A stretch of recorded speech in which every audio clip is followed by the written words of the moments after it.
नमस्कार, आप देख रहे हैं खबर दोपहर और मैं हूं आपके साथ विभा उपाध्याय। बुलेटिन की शुरुआत बड़ी खबर के साथ। खबर मुजफ्फरपुर से, जहां इंडियन बैंक में चोरी की कोशिश की गई, दीवार काटकर चोरी की कोशिश की गई। इंडियन बैंक में लोगों ने चोर को रंगे हाथों पकड़ लिया। आरोपी को पुलिस के हवाले किया गया है। मामला मुजफ्फरपुर के कुढ़नी का है, जहां इंडियन बैंक की दीवार काटकर कुछ चोर अंदर पहुंचे। चोर जब सेल काट ही रहे थे तो ग्रामीणों को इसकी भनक लग गई। स्थानीय लोगों ने बैंक को घेर लिया। लोगों ने एक आरोपी को पकड़ा और उसे पुलिस के हवाले कर दिया गया। डीएसपी पश्चिमी अभिषेक आनंद के मुताबिक बैंक के पैसे सुरक्षित हैं और सीसीटीवी फुटेज के आधार पर अन्य आरोपियों की पहचान इस वक्त जारी है।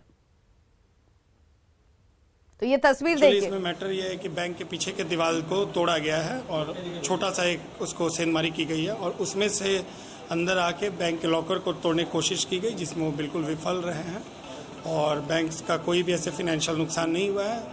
और इसके साथ साथ जो आदमी अंदर घुसा था उसको पकड़ लिया गया। बाकी इसमें जो लोग इन्वॉल्व होंगे उनको खोजा जाएगा, त्वरित कार्रवाई की जाएगी।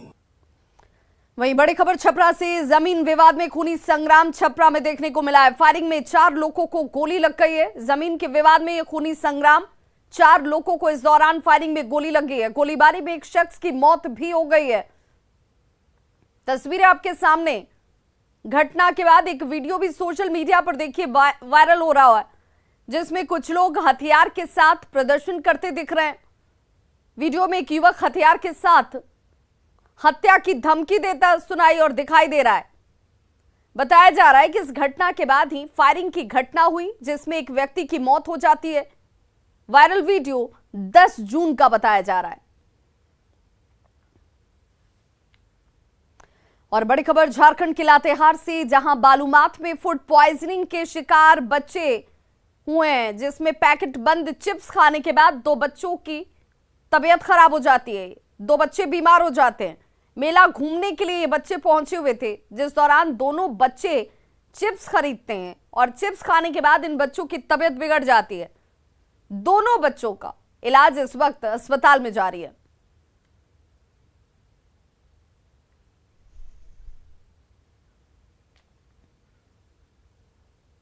रांची डीसी और एसएसपी ने आज 10 जून की घटना को लेकर एक प्रेस कॉन्फ्रेंस की। दोनों ने सबसे पहले रांची वासियों को धन्यवाद दिया और लोगों से अभी भी शांति बनाए रखने की अपील की। एसएसपी ने बताया कि बहुत जल्द पूरे मामले का खुलासा भी होगा। दोषियों को किसी हाल में बख्शा नहीं जाएगा। ये तस्वीर 10 जून की है, जब नमाज के बाद भीड़ आक्रामक हो गई, हिंसक हो गई, पत्थरबाजी की गई। पुलिस पर पत्थरबाजी की तस्वीरें कानून व्यवस्था से लेकर तमाम सुरक्षा इंतजामों पर सवाल खड़े कर गई। हालांकि आज प्रेस कॉन्फ्रेंस किया गया और यह कहा गया कि कोई भी बख्शा नहीं जाएगा। शांति और धैर्य बनाए रखने की अपील की गई।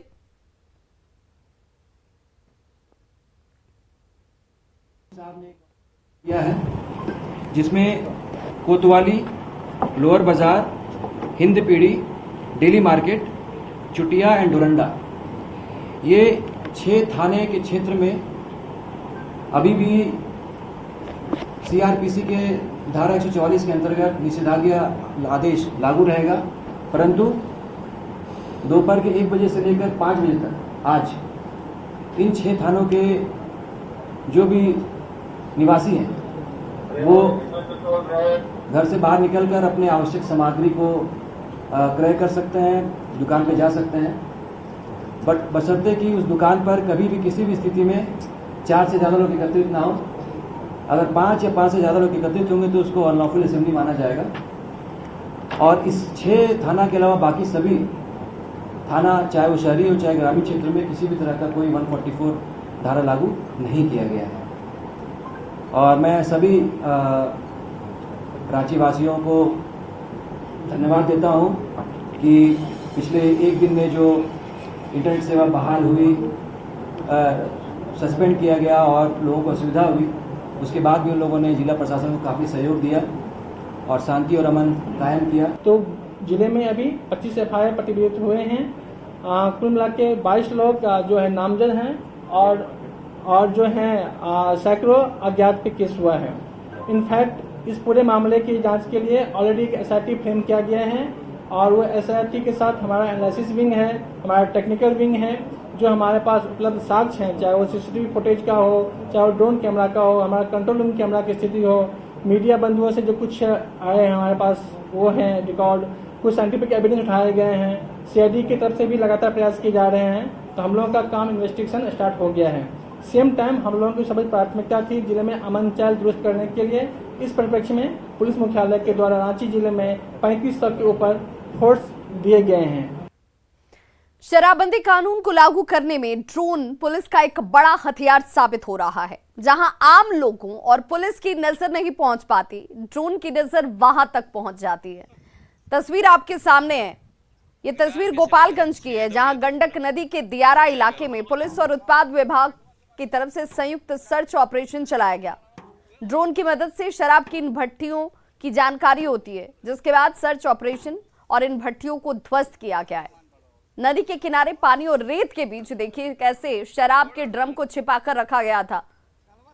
ड्रोन कैमरे ने शराब माफिया की करतूत को पुलिस के सामने ला दिया। पुलिस ने ताबड़तोड़ छापेमारी कर शराब की इन भट्टियों को ध्वस्त किया। ड्रम में रखी हुई शराब को भी नष्ट कर दिया गया। बैकुंठपुर थाना क्षेत्र के आशा खैरा दियारा इलाके की यह तस्वीर, जहां सर्च ऑपरेशन के दौरान 4000 लीटर अर्धनिर्मित शराब, 45 लीटर चुलाई शराब बरामद हुई।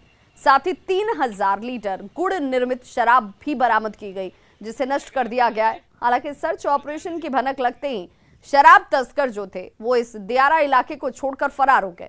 अब इनकी गिरफ्तारी की कोशिश जारी है। उसमें लगभग 4000 केजी जो है वो किण्वित गुड़ का पास जिससे चुलाई शराब बनाया जाता है उसको भी नष्ट किया गया है। एक जर्किन में 35 लीटर चुलाई शराब भी बरामद हुआ है और शराब बनाने का उपकरण जो है वो हम लोग भी नष्ट किए हैं। एक बड़ा गैस सिलेंडर भी मिला है। एक चुलाई भट्टी को भी हम लोग भी नष्ट किए हैं। नहीं, इसमें गिरफ्तार। पटना जू में टॉय ट्रेन की शुरुआत हो गई है। पिछले कई महीनों से ये टॉय ट्रेन बंद थी और ऐसे में इस ट्रेन के शुरू होने से विजिटर्स काफी खुश नजर आ रहे हैं। फिलहाल गर्मियों की छुट्टियां हैं और ऐसे में बच्चे जू घूमने के लिए पहुंच रहे हैं, टॉय ट्रेन का लुत्फ उठा रहे हैं। मौके का जायजा लिया संवाददाता विनीता मिश्रा ने। पटना जू में टॉय ट्रेन की शुरुआत हो गई है। हालांकि पिछले कुछ महीनों से टॉय ट्रेन बंद था, लेकिन जैसे ही टॉय ट्रेन की शुरुआत हुई है विजिटर्स काफ़ी खुश नज़र आ रहे हैं। ऐसे तो लोग जू हमेशा घूमने आते हैं, लेकिन अभी बच्चों की गर्मियों की छुट्टी है और ऐसे में जो बच्चे आ रहे हैं जू घूमने, टॉय ट्रेन देखकर काफ़ी खुश हैं। टॉय ट्रेन पर बैठकर वो जू के चप्पे चप्पे में जा रहे हैं, जानवरों से मिल रहे हैं और काफ़ी खुश नज़र आ रहे हैं। अभी इस वक्त हम पटना जू में टॉय ट्रेन पर हैं। कुछ बच्चे हमारे साथ हैं, कैसा इन्हें लग रहा है? बाबू नाम क्या है? जी तनसीर। कैसा लग रहा है? अभी जू घूमने आए हो, टॉय ट्रेन पे बैठे हो? काफ़ी अच्छा लग रहा है, पहली बार टॉय ट्रेन पे बैठा हूँ तो। अच्छा, इससे पहले जू आए थे घूमने? जी जू आया था बट टॉय ट्रेन पे पहली बार बैठ रहा हूँ। फिर से बैठना है अभी टॉय ट्रेन पे? जी मन तो है। बिल्कुल, आते हैं जू घूमने लेकिन पहली बार टॉय ट्रेन पे बैठे हैं। अच्छा लग रहा है घूमना। बाबू कैसा लग रहा है बैठ के? अच्छा। क्या नाम है आपका? तेजस राज। अच्छा, बाबू आपका नाम क्या है? साक्षी राज। आज साक्षी, आप जू घूमने आई हैं, टॉय ट्रेन पे बैठी, कैसा लग रहा है? अच्छा लग रहा है। ये तमाम बच्चे हैं और जो इनके पेरेंट्स हैं वो भी मौजूद हैं। क्या नाम है आपका? अनीता कुमारी। आप टॉय ट्रेन पे बच्चों को घुमा रही, कैसा लग रहा है? बहुत अच्छा लगा, हम बच्चों को घुमाने ही आए हैं। आप पहली बार बैठी हैं या इसके पहले भी बैठी? नहीं, पहली बार ही बैठे हैं टॉय ट्रेन। तो ये लोग काफ़ी खुश नज़र आ रहे हैं। कई और बच्चे हैं, आप साफ तौर पर देख सकते हैं। ये पूरा टॉय ट्रेन भरा हुआ है और हर घंटे टॉय ट्रेन बच्चों को लेकर जू के कोने कोने से गुजरता है और बच्चे खुश नज़र आ रहे हैं क्योंकि कई महीनों के बाद इसे एक बार फिर से शुरू किया गया है और इस पे बैठने से जो जू का सफ़र है वो और शानदार हो जा रहा है। बच्चों को खूब भा रहा है और सिर्फ बच्चे ही नहीं, जो उनके पेरेंट्स हैं उन्हें भी खूब ये टॉय ट्रेन पसंद आ रहा है क्योंकि बच्चों के साथ साथ वो भी इस ट्रेन की सवारी कर रहे हैं और इस गर्मियों की छुट्टी को अपने बच्चों के साथ एंजॉय कर रहे हैं। विनीता मिश्रा, न्यूज़ 18 पटना। बिहार में अब पंचायती राज व्यवस्था और मजबूत होगी क्योंकि बिहार ने वर्तमान व्यवस्था में एक बड़ा बदलाव किया है। सरकार ने जिला परिषद के कार्यों से जिला उप विकास आयुक्त यानी कि डीडीसी को अलग कर दिया है। ये बदलाव क्यों किए गए, जानने के लिए देखिए हमारी ये रिपोर्ट।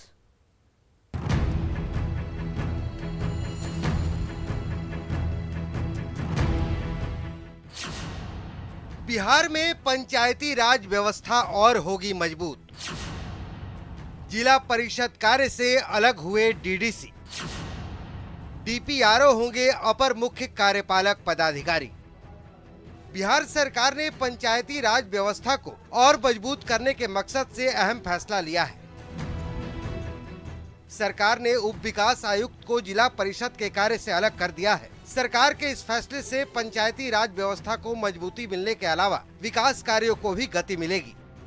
अभी हम लोगों ने जो नया निर्णय लिया है, माननीय मुख्यमंत्री जी ने इसमें सहमति दी कि जिला परिषद में, क्योंकि जिला परिषद से अब उप विकास आयुक्त को हटा दिया गया है, तो वैसे परिस्थिति में जो पुराने उप विकास आयुक्त हैं वो काम कर रहे हैं, लेकिन लगभग 17 से 18 जिले ऐसे थे जहां इस कार्यक्रम को कोई नहीं देख पा रहा था, जिला परिषद के कार्यक्रम को कैसे आगे बढ़ाएं। तो वहां पर हम लोगों ने एडिशनल तौर पर एक डीपीआरओ को इससे जोड़ने का प्रयास किया कि सभी डीपीआरओ अब एसीओ रहेंगे। पंचायती राज विभाग ने काम में गति के लिए नई व्यवस्था बनाई है। अब धीरे धीरे उप विकास आयुक्त को जिला परिषद के दायित्व से मुक्त करते हुए डीपीआरओ को अपर मुख्य कार्यपालक पदाधिकारी का दायित्व सौंपा जा रहा है। दरअसल जिला परिषद के अपर मुख्य कार्यपालक पदाधिकारी बनाए गए डीपीआरओ को 15वें वित्त आयोग और 6ठे राज्य वित्त आयोग के तहत विकास की राशि मिलती है, जिसके माध्यम से चुने गए जिला पार्षद अपने अपने क्षेत्र में विकास का काम कर सकेंगे। प्रखंड स्तर पर पंचायती राज पदाधिकारी की नियुक्ति करना और जिला स्तर पर जो पंचायती राज पदाधिकारी जो जिला परिषद से लेकर पंचायती राज के विभिन्न इकाइयों के योजनाओं का अनुश्रवण करेंगे, तो हम समझते हैं कि एक स्वतंत्र निकाय के रूप में इसकी जो भूमिका होगी वह माननीय नीतीश कुमार जी को गांव को स्मार्ट बनाने की जो कार्य योजना है उसको अमली जामा पहुंचाने में मददगार होगा। जिला पार्षदों का मानना है कि सरकार के इस फैसले से न केवल पंचायती राज व्यवस्था को मजबूती मिलेगी, बल्कि विकास कार्यों को भी बढ़ावा मिलेगा। पहले क्या होता था कि जिला परिषद के अध्यक्ष या जिला परिषद के मेंबर डीडीसी के पीछे भागते रहते थे। डीडीसी के जी में बहुत सा योजनाओं रहता था, बहुत से कार्यों का समीक्षा करना होता था, सारा विकास के कार्यक्रम जो है कि पूरे जिला में उनके अंतर्गत आता था। अब हो गया है कि सिर्फ जिला परिषद ही देखेंगे और जो हमारे डीपीआरओ जो रहेंगे, तो निश्चित रूप से इससे बहुत ज्यादा फायदा हम सभी पंचायत प्रतिनिधियों को मिलेगा। जिला विकास आयुक्त को जिला परिषद से हटाकर पंचायती राज विभाग से जुड़े अधिकारियों को सीधे तौर पर जिम्मेदार ठहराना ये साबित करता है कि सरकार ग्रामीण स्तर पर विकास के नए आयाम गढ़ने और उसे गति देने के लिए प्रतिबद्ध है। पटना से न्यूज़ 18 के लिए संजय कुमार की रिपोर्ट। और पटना शहर को गड्ढों में तब्दील कर दिए जाने पर उठ रहे तमाम सवालों पर आरजेडी प्रवक्ता मृत्युंजय तिवारी ने सरकार पर निशाना साधते हुए कहा कि अगर यह हाल राजधानी पटना का है तो बाकी शहरों की क्या सूरत होगी, यह अंदाजा लगाना मुश्किल नहीं है। उन्होंने कहा कि सब कुछ भगवान भरोसे चल रहा है। वहीं जेडीयू प्रवक्ता अभिषेक झा का कहना है कि हम लोगों की कोशिश है कि पटना में बरसात का पानी ना लगे, इसके लिए काम किए जा रहे हैं। हालांकि जगह जगह गड्ढे भी हुए हैं, उन्हें जल्द से जल्द ठीक कर लिया जाएगा। चारों ओर पटना राजधानी के जो हालात हैं सड़कों के, हर जगह गड्ढे कर दिए गए हैं। और मानसून आने वाला है, बरसात। अभी 2 वर्ष पूर्व ही राजधानी पटना नाले के पानी में डूबा था, सब लोग पता है। अब स्मार्ट सिटी के नाम पर पटना का जब ये हाल है तो बाकी जगहों का तो सहज अनुमान लगाया जा सकता है। इस बार भी लोग डरे हुए हैं राजधानी वासी। बारिश का मौसम आने से पहले संबंधित विभाग की यह पूरी कोशिश रहती है कि कहीं भी ड्रेनेज सिस्टम में कोई चूक ना हो, सारी व्यवस्था चुस्त दुरुस्त रहे, ताकि अत्यधिक वर्षा होने के बावजूद भी आम जनता को कोई परेशानी, जल जमाव इत्यादि के चलते न हो। इसी बाबत लगातार कार्य तेजी से चल रहे हैं, चाहे वो नए नालों का निर्माण हो, पुराने नालों की मरम्मती हो, सफाई का कार्य हो। कई जगहों पर इसकी वजह से गड्ढे भी हो चुके हैं, जिसकी वजह से आम जनता को परेशानी भी हो रही है, लेकिन कार्य प्रगति पर है और तेजी से हो रहा है। कार्य तेजी से हो रहा है, लेकिन इस कार्य को करने के लिए तकरीबन 2 से 3 महीने हो गए। आसपास के लोगों का कहना है कि कोई पहुंचा ही नहीं, और किस रफ्तार से ये काम हो रहा है खुद ग्राउंड रिपोर्ट बताती है। गोपालगंज में सरकारी और गैर सरकारी जमीन को अवैध कब्जा कर घर बनाने वालों के खिलाफ अब जिला प्रशासन सख्त हो चुका है। बड़ी कार्रवाई शुरू हो चुकी है। और देखिए ये तस्वीरें जहां पर अतिक्रमण कर बनाए गए मकानों को बुलडोजर से ध्वस्त किया जा रहा है। ये कार्रवाई कुचायकोट प्रखंड के डिरवा गांव की है, जहां पर अवैध तरीके से मकान का निर्माण कर लिया गया, लेकिन अब इस पर कार्रवाई हो रही है। डेरवा है सेमरा पंचायत में डेरवा मौजा में एक अतिक्रमण हटाया गया। इसमें हरकेश ठाकुर के अभ्यावेदन पे अतिक्रमण हटाया गया। दूसरा मामला बैजलाहा गांव में राजमती देवी के आवेदन पर अतिक्रमण हटाया गया था। तीसरा अतिक्रमण रितेश शर्मा खजूरी का अतिक्रमण हटाया गया था एवं एक अन्य अतिक्रमण सड़क किनारे के अतिक्रमण को हटाया गया है। और अब बात बदलाव की। जहानाबाद के जिस इलाके में कभी नक्सलियों की गोलियां ठाएं ठाएं करती थीं, वहां के किसान अब नकदी फसल के जरिए अपनी जिंदगी को संवारने में जुटे हुए हैं। अकेले खेदरपुरा गांव की बात करें तो 50 बीघे में देखिए मक्के की खेती कैसे लहला रही है। किसान से बातचीत की न्यूज़ 18 संवाददाता राजीव रंजन विमल ने। ये इलाका रेड कॉरिडोर के नाम से जाना जाता था और नक्सली गतिविधियों के लिए बदनाम रहा था, लेकिन आज माहौल बदला है, तस्वीरें बदली हैं। अब यहाँ किसान खेती और किसानी पर ध्यान दे रहे हैं और मक्के की खेती कर रहे हैं। हम कुछ किसानों से बात करते हैं। कितना में आप खेती करते हैं मक्के का? 1 बीघा करते हैं। अच्छा, क्या करते हैं मक्के का? मक्के का एक चुन्नी दारा होकर बेचते हैं। सरकार के तरफ से कोई लाभ नहीं है हम लोग। अच्छा निरंजन जी, आप जो खेती करते हैं इसमें सरकार की तरफ से कुछ मदद नहीं मिलती? नहीं, कुछ नहीं। आप खुद से करते हैं, खुद से ही सब उसका करते हैं, खरीद भी नहीं होती? मक्के की खरीद भी नहीं की? खेती कितने बीघे की है? 2 बीघा। अच्छा, तो मक्का उपजा के क्या करते हैं? मक्का उपजा के गोला में बेचते हैं, दारा खाने वाला मकई देते हैं जानवर वाला को, ये सब होता है। ये जो खरीदारी होता है सरकार के तरफ से टैक्स वगैरह में कुछ नहीं है? नहीं, कुछ नहीं। तो आप लोगों ने जो खेती किया तो यही सोच के किया ना कि फायदा हो जी। तो फायदा हो रहा है? जी हाँ, वही माने कि दारा चुनी वही पशु की खिलाया, जड़ी माने रहा साग सब्जी बना, ये सब होता है। और कुछ घरेलू खर्चा में बाहर के कोई अथी नहीं है, बेनिफिट नहीं। तो यहाँ के किसान जो हैं वो धान और गेहूं से इतर मक्के की खेती कर रहे हैं। मक्का को नकदी फसल के रूप में गिना जाता है, लेकिन दिक्कत ये है कि यहाँ कोई न तो प्रसंस्करण उद्योग है, इकाई है, और न ही सरकार के द्वारा, जैसा कि इन किसानों का कहना है, खरीद की जा रही है। जरूरत है कि इसको और बढ़ावा दिया जाए और इसके लिए सरकार और शासन ध्यान दे। राजीव रंजन विमल, न्यूज़ 18 जहानाबाद।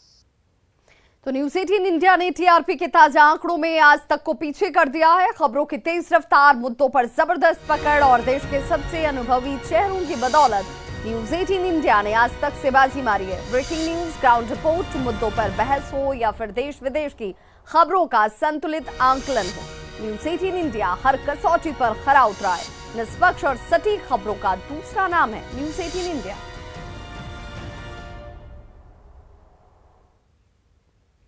तो खबरों का सिलसिला लगातार जारी है। आप देखते रहिए न्यूज़ 18 बिहार झारखंड, क्योंकि यहां खबरों का सिलसिला कभी नहीं थमता।